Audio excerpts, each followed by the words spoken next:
معافی چاہتا ہوں، مجھ سے غلطی ہوئی، میں آپ کو اپنے اہل خانہ میں شمار کر رہا تھا۔ اہل عرب جب شادی بیاہ کرتے تھے تو قدیم رواج کے مطابق دعوت کی تقریب میں شامل مہمانوں کی توازو کے لیے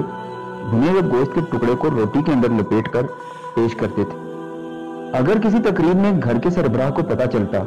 کہ اس شادی میں شریک افراد کی تعداد دعوت میں تیار کیے گئے گوشت کے ٹکڑوں کی تعداد سے زیادہ ہے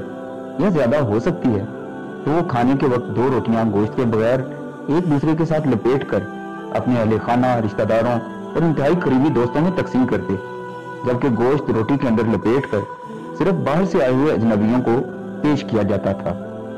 ایک بار ایک غریب شخص کی وہاں شادی کی تقریب تھی، جس میں اس شخص نے دعوت کے دن احتیاطاً بغیر گوشت کے روٹی کے اندر روٹی لپیٹ کر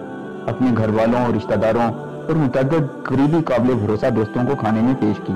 تاکہ اجنبیوں کو کھانے میں روٹی کے ساتھ گوشت مل سکے اور کسی بھی قسم کی شرمندگی سے بچا جا سکے۔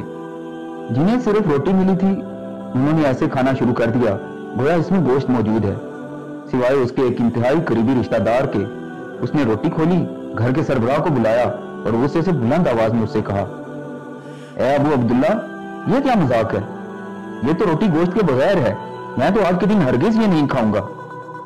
غریب شخص نے تحمل سے سنا اور مسکرا کر جواب دیا، اجنبیوں کا مجھ پر حق ہے کہ میرے دسترخوان پر انہیں ہر حال میں گوشت پیش کیا جائے۔ یہ لیجئے گوشت کا ٹکڑا اور معافی چاہتا ہوں، مجھ سے غلطی ہوئی، میں آپ کو اپنے اہل خانہ میں شمار کر رہا تھا۔